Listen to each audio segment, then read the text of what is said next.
Hey Pilates friend, great to see you today, and thanks for taking some time to work on your alignment. Let's do it. So today what we're going to be focusing on is mostly exploring the connection between the rib cage and the pelvis. So there are so many different ideas about alignment. Is it important? Is it not important? What are we doing? So I will invite you to approach this little mini workout or movement experience today just from a place of exploration rather than rigidity. So we're not looking so much at this is right and this is wrong. We're looking at concepts to get certain results or to affect certain changes or certain movement patterns in the body. Okay, if that all is like, what is she talking about? It will all become clear. So let's go ahead and lay down on our backs. We're gonna start with the feet about hip distance apart, and I'm gonna have you take your thumbs right onto the tips of your ribs and the pinkies kind of on your hip points. Now, if your hands aren't big enough or whatever to reach those 2 points, just somewhere in that general vicinity. So we're starting to create a little bit of proprioceptive awareness between the base or the tips, the front of the rib cage and the front of the pelvis. Just take a moment there, kind of visualize in your mind little suspender straps that are connecting those points together. And then what we're going to do is think about drawing those points a little closer towards each other. So in Pilates movement terminology, this is sometimes called a pelvic tilt. And feel how your ribs come closer to your pelvis and your pelvis comes closer to your ribs. Feel how that makes the abdominal wall switch on. Now take your ribs and your pelvis away from each other. Feel how that potentially makes your back lift up away from your mat, and it stretches the abdominal wall and turns on your back muscles. Okay, so let's just do those a few more times, bringing rib cage and pelvis together, and the front of the rib cage and the front of the pelvis apart. So just keep going in this exploration. So this is the beginning of this little movement exploration. And this is a perfect example of what I was mentioning in the little intro of there are no right or wrong positions. There are just different architectures or different alignments that we can create in the body that do different things. So when the front of our rib cage and the front of our pelvis come closer together, our abs kick on. When the pelvis and the front of the rib cage come away from each other into what's back extension or back bend, our back muscles kick on. Okay, so this could be useful information depending on what you want to work on. So if you lay down on your mat and you say, hey, I really want to work my abs today, but your ribs and your pelvis are like this and you try to work your abs, maybe that's not going to work out so well. So starting to think a little more critically about our alignment can really help to get rid of those ideas of right and wrong and just open up a whole nother box of choices or tools that we have at our disposal. Let's do one more time, bringing the front of the rib cage and the front of the pelvis together. And then last time, taking the ribs and the pelvis away from each other. And then find kind of the midpoint between those two places where it just feels that you have a nice connection in the front, but also a nice connection in the back. So we're neither too tucked or too arched. You're just sort of chill.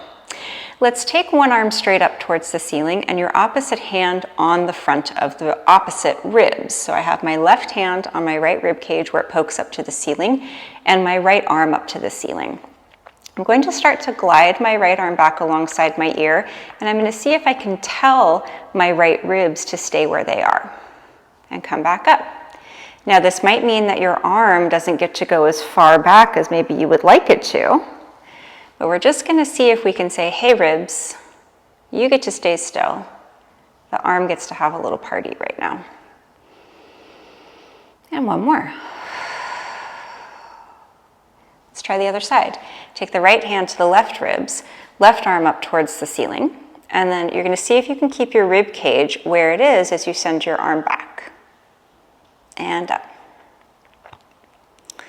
Arm goes back. You can even push down on your rib cage a little bit to facilitate a dropping of the rib cage towards the pelvis as your arm goes back alongside your ear. That is going to stimulate the abdominal wall to gently kick on. And let's do one more.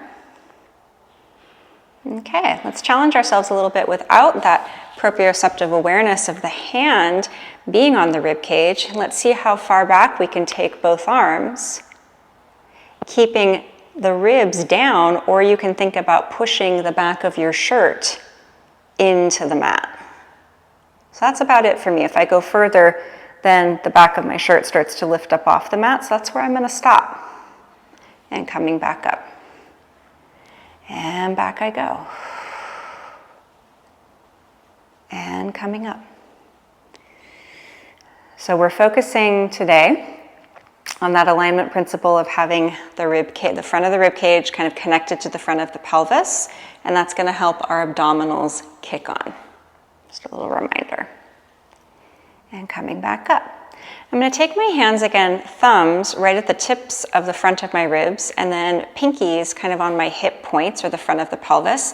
Now I'm going to see if I can lift one leg. So we're challenging the lower body and just see what happens. Do they disconnect? Can I keep my little stirrups connected and attached to each other as my legs start to move? Other leg up. Now if this handhold is not helpful for you, you can let it go. And you're not really searching for any sensation or anything to happen here. You're simply using your hands to create a little bit more awareness of this part of your body. So no need to poke, no need to prod, no need to try to make something happen. Just let your hands do the listening and let your body respond. And coming up. Let's do one more each side. It's subtle, but I feel them kicking on. It's hard work to keep those ribs down, a little bit of connection to the pelvis. Now let's go ahead and keep one leg up, and then here's the tough part. Can you pull the front of the rib cage and the front of the pelvis a little closer together? Ooh, and send the other leg up to meet it. There are those abs. Hello. I'm going to send both arms up towards the ceiling now, and I'm going to take one leg down as the opposite arm goes back and back up. I'm going to see if I can push the back of my shirt into the mat and feel that imaginary stirrup connection between my hips, the front of my hips, and my front of my rib cage nice and constant. Oh gosh, what side was I on? I think this side. Switch back and forth.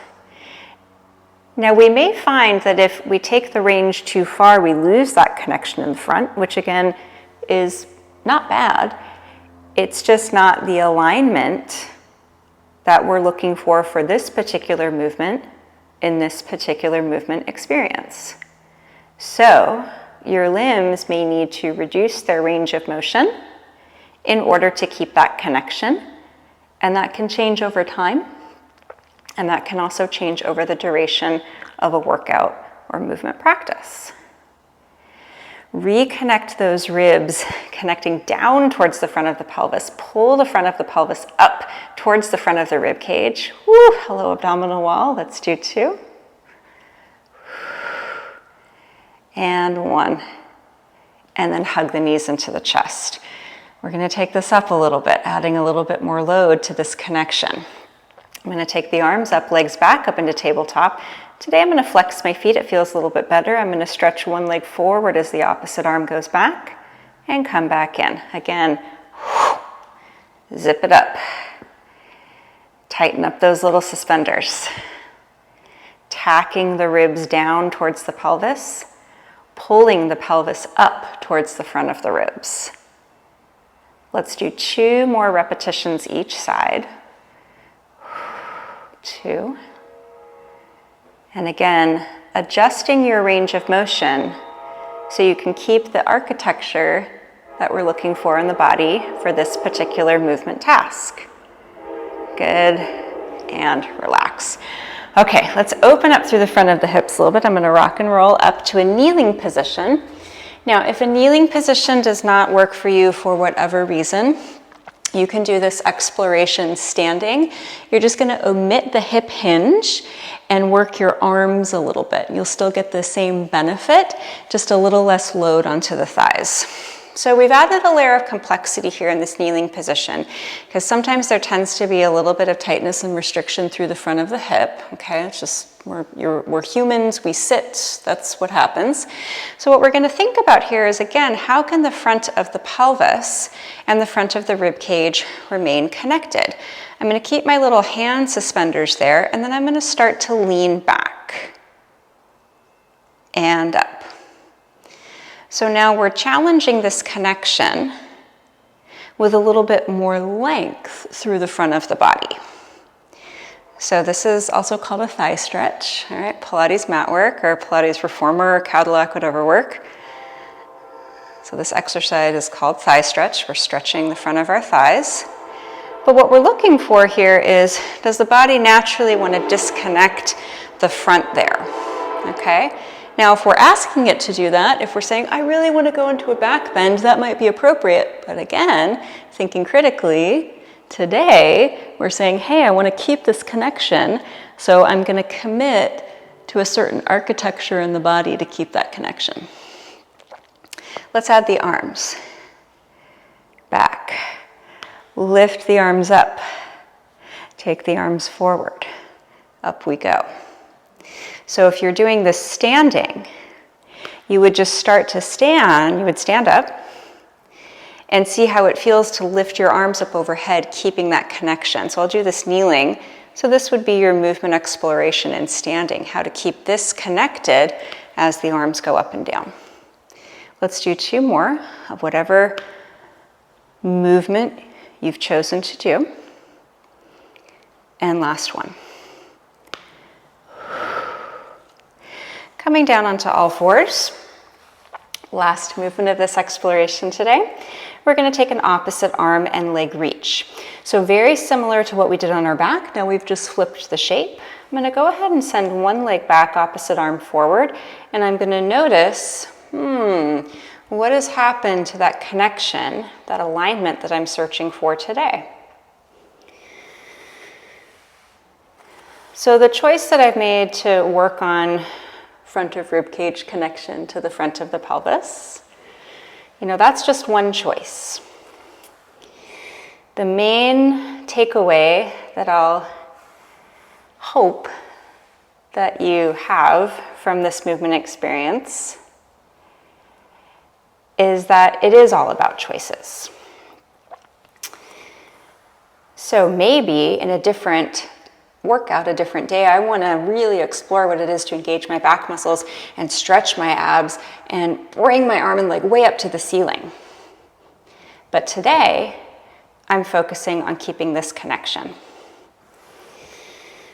And I feel that making that distinction is really important because it reframes the way that we think about our body, the way that we think about our movement, takes away the right and wrong, takes away the judgment, and opens up a lot more choice.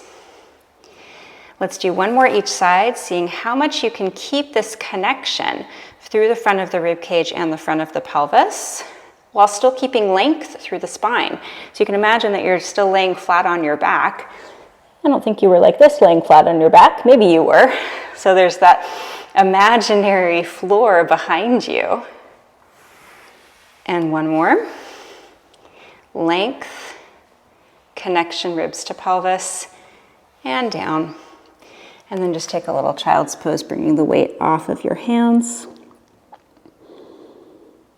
And coming up.